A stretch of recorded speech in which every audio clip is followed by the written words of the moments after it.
සුබ දවසක් කොහොමද ඔයාලට හැමෝම හොඳින් නේද?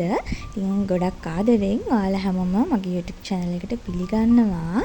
ඔන්න අද බ්‍රහස්පතින්දා දවසක්. ඉතින් හැමදාමත් වගේ බ්‍රහස්පතින්දාට අපි උදේම එළියට යනවනේ.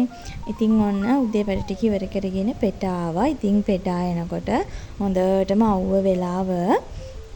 ඉතින් පොඩි වැස්සක් උදේ වැස්සට ඊට පස්සේ නම් දිගටම හරියටම අවුව පුදුම රස්නයක් තිබුණේ. ඉතින් මට ඕඩර් එකකට අවශ්‍ය රෙදි වගයක් ගන්න තමයි ආවේ. මොකද මම කලින් අරන් ගිය මැටීරියල්ස් වලින් මදි වුණා. ඒ කියන්නේ මේ මැටීරියල් එකට ටිකක් වැඩිපුර ඕඩර්ස් ආවා. ඉතින් ඒකෙන් මට ආයෙම එන්න වුණා කන්ෆර්ම් කරපු ඕඩර් එකක් ඉඳලා. ඉතින් අනික මගේ යාළුවෙක්ගේ. ඉතින් ඔන්න ගිහින් එනකොට ටිකක් හවස් වුණා. ඇවිල්ලා කාලා බීලා ටික වෙලාවකින් ඉඳලා නාලා මෙන්න මේ වීඩියෝ එක ගත්ත මම. ඒකත් කස්ටමර් කෙනෙක්ට යවන්නම තමයි ගත්තේ. මේ මැටීරියල් එකකින් කරපු ගවුම මම මේකේ ෆොටෝසුත් මගේ පේජ් එකේ දානවා. ඉතින් මේ වෙලාව වෙනකොට නම් ටිකක් රෑ වෙලා තියෙන්නේ. හස්බන්ඩ්ත් ගෙදර නෑ. මට හොඳටම මීග්‍රේන් වැඩි වෙලා තමයි තිබුණේ. ඉතින් හිතුවටත් වඩා රෑ වෙන්න මට අද නම් හොඳටම අමාරු වුණා. අවුව වැඩි නිසා වෙන්න ඇති. මං කන්නාඩි දෙකක් දාගෙන ගියේ උනාට මාරු විදියට අමාරු වුණා අද. මම නම් හිතුවේම කාලයකට පස්සේ හොස්පිටල් යන්නම වෙයි කියලා. ඉතින් ඔන්න ඔය අමාරු මැද්දෙම මේ වීඩියෝ එකත් මං ගත්තා. ඔයාලට මතකද හොඳටම හුළඟක් ආවා. ඔයගොල්ලන්ගේ පැතිවලට නම් කොහොමද දන්නේ නැහැ. ඉතින් හොඳටම හුළඟක් ආවා. මේ ගස් ඔක්කොම බිමට නැමෙන්න තරමටම ඇඹරෙන්න. ඉතින් මම මේ වෙලාවේ තමයි ඇඳෙන් නැගිටලා මේ වෙද්දි නම් හස්බන්ඩ් ගෙදර ඇවිත් මම නිදාගෙන ඉඳලා සද්දෙට තමයි නැගිටලා ආවේ. මොකද අපේ කට්ටියක් ටිකක් බයයිනේ. ඒ හින්දා ඉතින් මම මේ වීඩියෝ එකත් ගත්තා. හැබැයි ඉතින් මේ වෙලාවේදී මට හොඳටම අමාරුයි. කොහොම හරි හස්බන්ඩ් කියන විදියට මම පාන්දර වෙනකම්ම අඬලා. ඉතින් මීග්‍රේන් තියෙන කෙනෙක් නම් ඔයාලා දන්නවනේ කොහොමද අමාරු කියලා. ඉතින් පරිස්සම් වෙන්න ඕනේ ගොඩක්. පහුවෙනිද උදේ වෙනකොට බෙහෙත් වලටයි හොඳ නිින්දක් හම්බුන නිසායි තරමක් දුරට හොඳයි. තරමක් දුරට කියන්නේ වැඩක් කරගන්න පුළුවන් මට්ටමට හොඳයි. ඉතින් ඒ නිසා අපි උදේම ගියා බඩු ගන්න. මොකද බැංක් එකට යන්නත් ඕනේ. බඩු ගන්නත් ඕනේ. ඉතින් මේ දේවල් මග අරින්න බෑනේ අසනීපයි කියලා. ඒකයි. ඉතින් ඉදිරි දවස් ටිකේ හස්බන්ඩ් ගෙදර හිටියෙත් නෑ. ඉතින් ඒ නිසා ඒ දවස් ටිකට අවශ්‍ය දේවලුත් එක්කම බඩු ටික අරගෙන එමු කියලා හිතුවා. මොකද හැමදේටමත් වඩා අපි බලන්නේ අපේ බව්ව තුන් දෙනාගේ කෑම බීම ගැනනේ. ඉතින් ඒක තමයි අමාරුම වැඩේ. ස්ටොක් එකක් තියාගන්න තරමට තමයි අපිට ලේසි. ඉතින් ඒ වැඩ ටිකත් කරගන්නත් එක්ක අපි ඉතින් උදෙන්ම එළියට පැසා. ඉතින් බැංක් වල වැඩත් ඉවර කරගෙන අපි මුලින්ම එළවලු අරගමු කියලා හිතුවා. මොකද බැංක් එක ළඟම එළවලු කඩේ තියෙන්නේ. ඒ නිසා අපි එළවලු ගන්න ආවා. අනේ මෙතන නම් ගොඩක් ඒවා වීඩියෝ වෙලා නැහැ. මොකද මට වීඩියෝ කර ඉන්න එක මතක නැහැ. එළවලු ගන්න ගියාට පස්සේ ෆෝන් එකේ හෙට වෙලා. ඉතින් මට ඒක බල කරන්න උනේ නැහැ. ඉතින් මම වීඩියෝ එක ඔන් කරගෙන හිටියට ඉතින් ඔන්න ඔහොම තමයි වීඩියෝ වෙලා තියෙන්නේ. කොහොම හරි ඉතින් අපි එළවලු ටිකත් අරගෙන එහෙමම තව වැඩ ගොඩක් තියෙන අද දවසට කරගන්න. ඉතින් ඒ ටිකත් කරගන්න යන්න ඕනේ. කලින් දවසේ කොච්චර අමාරු වෙලා හිටියත් හොඳ නිින්දක් නිදාගෙන නැගිටලා උදේට වැඩ කරන්න පුළුවන් නේද? ඉතින් දැන් නම් එහෙම පුළුවන්. ඉතින් ඉස්සර වගේ නෙමෙයි. ඉතින් අපි මග තියෙන ඉතුරු වැඩ ටිකත් කරගන්නත් එක්ක ආවා. මෙතනට නම් ගොඩක්ම ආවේ මෙතනත් වැඩක් තිබුණා. මෙතන එහාපැත්තේ සැලොන් එකට තමයි මම ආවේ. සැලොන් එක වහලා මට අපොයින්ට්මන්ට් එකක් දාන්න උනේ නෑ. ඉතින් මම අයිබ්‍රෝස් වලට විතරනේ සැලොන් එකට එන්නේ. ඉතින් අයිබ්‍රෝස් උයි මගේ කොණ්ඩේ අගිස් කපා ගන්න ඕනේ. මොකද මට විශේෂ වැඩක් තියෙනවා පස්වෙනිදා. ඉතින් ඒකටත් එක්ක තමයි එළියට ආවකේ කරගෙන යමු කියලා හිතුවේ. මොකද හස්බන්ඩ් ඉන්න වෙලාවේ ඔය වැඩ ටික කරගන්න ඕනේනේ. ඒ නිසා ඉතින් ඒ වුණාට සැලොන් එක වහලා හින්දා අපි හිතුවේ ඉතින් වැඩ ටික කරගෙන යමු කියලා. මොකද ගොඩාක් හවස වෙනකන් ඉන්නත් බෑ. ඉතින් අපි ඇලකන්ද හන්දිය පැත්තට ආවා මාළු ටිකක් බලන්න කියලා. හැබැයි ඉතින් ඇලකන්දේ මාළු මාර ගණන් අනේ.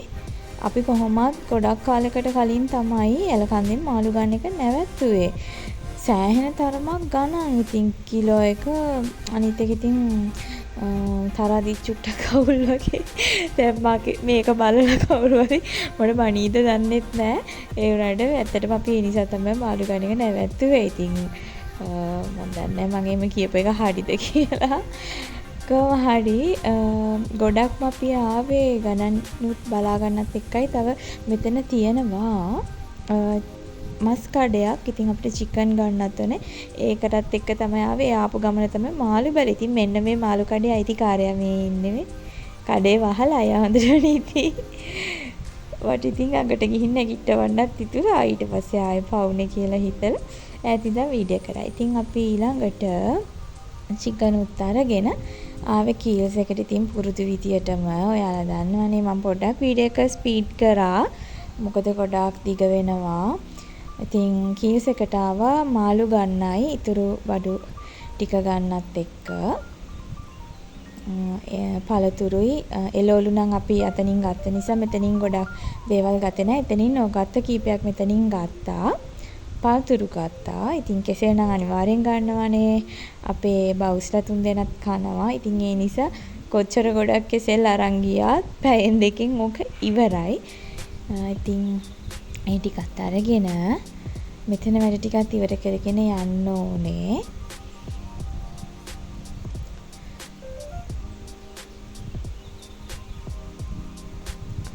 අද ඉතින් බිසි දවසක් තමයි. ඒ වුණාට මට ගෙදර ගිහින් කරන්නත් වැඩ ගොඩක් තියෙනවා.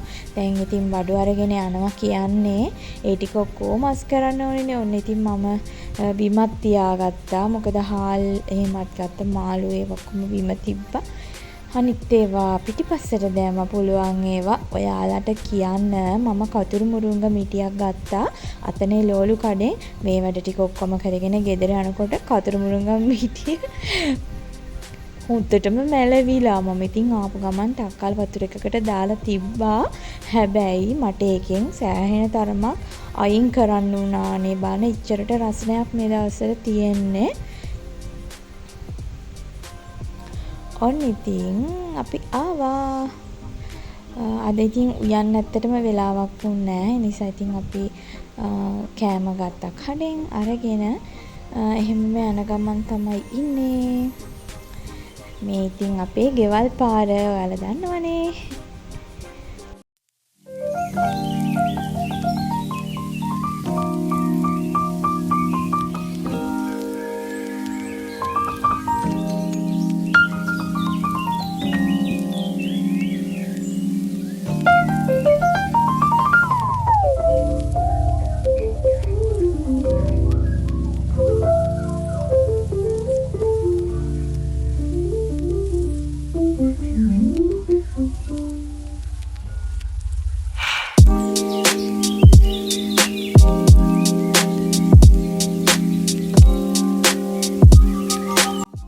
දැන් ඉතින් ගෙදර ආවා. දැන් ඉතින් තියන්නේ මස් මාළු යුද්ධේ තමයි ඉතින්. ඕක තමයි කරන්න අමාරුම වැඩේ. හැබැයි ඉතින් පැයක් වගේ අරගෙන ওই ටික හොඳටම පිරිසිදු කරලා වෙන් කරලා 3-5 එහෙම දාන ඒවා දාලා අවශ්‍ය ප්‍රමාණයට පොඩි පොඩි බොක්ස් වලට වෙන් කරගත්තට පස්සේ පුදුම තරම් ලේසි. අපිට විතරක් නෙමේ අපේ බව්ව 3 දෙනාගේවත් ඒ විදිහටම තමයි මම තියන්නේ. එතකොට හරිම ලේසි. එදා දවසට යන්න අවශ්‍ය කාරගෙන එළියෙන් තියාගන්නවා උදේම. එතකොට ඒ ටික දාලා යන්න තමයි තියෙන්නේ. එතකොට වෙලාව ගොඩක් ඉතුරුයි. ඉතින් ඒක මං අනිවාර්යෙන්ම කරනවා. නිකම්ම ෆ්‍රිජ් එකට දාන්න කොහොමත් බෑනේ. ඉතින් ඒ ලෝලු කඩේ තිබුණ ජම්බෝ මෙන්න මේ පොඩි ජම්බෝ එක අපිට මාර විදිහට මිස් වෙලා තිබුණේ. දකින්නවත් නැති තරම් ගොඩාක් කාලෙකින් ඉතින් පොඩි කාලේ නිතරම කෑවට දැන් ඒක හම්බෙන්නෙම නෑ. දැන් මේ කඩේ තිබිලා මට මතක නෑ කිලෝ එක කීයද දාලා තිබුණේ කියලා ගාන. මේ ඇත්තට මට ඒක මතක නෑ. මේ ඉතින් ඒක අරගෙන ආවා. හරි. ඊට පස්සේ වැඩ ඔක්කොම ඉවර කරලා මම අර ඊයේ ගෙනාපු රෙදි ටිකෙන් මහන්න තියෙනව ටික මැහුවා. ලොකු දෙයක් තිබුණේ නෑ. මම ටක් ගාලා කපලා ඒ ටික මහගත්තා. දැන් මම මේ ලැස්ති වෙන්නේ ෆොටෝස් ගන්න. ඔයාලා දන්නවනේ ඉතින් මම බිම එල්ලලානේ ෆොටෝස් ගන්නේ. ෂීට් එකක් බිම එල්ලලා. ඉතින් මේ තියෙන අනිත් ඒවා. මේ තියෙන චූටි බබාගේ ඇඳුම. ඉස්සෙල්ලා ඔයාලා දැක්කේ අම්මගේ ඇඳුම. හරිම ලස්සනයි. මේ දෙක නම් ඇත්තටම පුදුම තරම් ලස්සනට ආවා. මේ මැටීරියල් එකත් හරිම ෂෝක්. මට ආසයි එකෙන් තව කලර්ස් ටිකකින් අලුත් ඩිසයින් ටිකක් කරන්න. හරි අපි යමු ෆොටෝස් ගන්න. ඉතින් ඔය වැඩ ටික ඔය විදියට ඉවරුණාට පස්සේ මගේ හවස්වරුව පොඩ්ඩක් නිදහසේ ගෙවුණා. ටිකක් රෑ වුණාට පස්සේ මෙන්න මේගොල්ලන්ගේ සද්දෙට මං ඇවිත් බලද්දී බලන්න කැවිත් තියෙන කවුද කියලා අපේ ඉස්සරහා තියෙන ලොකු ගස්වල කොක්කු කාක්කෝ එහෙම කූඩු හදාගෙන ඉන්නවා. ඉතින් මෙන්න මෙයාව මේ තුන්දෙනා කොටු කරගෙන හිටියේ. ඊට පස්සේ කොහොම හරි මෙයා මේ පැත්තට ආවා. දැන් මේ පැත්ත සේෆ්. ඉතින් අර බලන් ඔය වහලනේ තියන්නේ. ඒ නිසා මේගොල්ලන්ට මේ පැත්තට එන්න බැරි නිසා මං එයාට යන්න කිව්වා. ඉතින් ඒ වුණාට අපේ බ්‍රූනෝ උඩින් මෙතනින් පැනලා යනවා. ඉතින් ඒ නිසා මම ටක් ගාලා ඒවලඟ පිටිපස්සට යවලා ලයිට් එක ඔෆ් කරලා තිබ්බා. එතකොට මෙයාගේ බය පොඩ්ඩක් අඩු වෙනවනේ. ඊට පස්සේ හස්බන්ඩ් ආවටත් පස්සේ තමයි මෙයා මෙතනින් ගියේ. ඉතින් මගේ ඔන්න දවස් දෙකකම වීඩියෝස් ඔයගලන්ට අරගෙන ආවා. පොඩි ක්ලිප්ස් උනාට. ඉතින් තව අලුත් වීඩියෝ එකක් අනිවාර්යෙන්ම අරගෙන එන්නම්. ගොඩක් බිසි දවස් ටිකක් ගෙවෙන්නේ. හැබැයි අනිවාර්යෙන් වීඩියෝ එකක් අරගෙන එන්න. ඉතින් අදට වීඩියෝ එක නවත්තනවා. වීඩියෝ එක හොඳයි නම් ලයික් එකක් දාන්න, කමෙන්ට් එකකුත් දාගෙන යන්න. එහෙනම් අදට ගිහින් එන්නම්. හැමෝම පරිස්සමෙන් සතුටින් ඉන්න.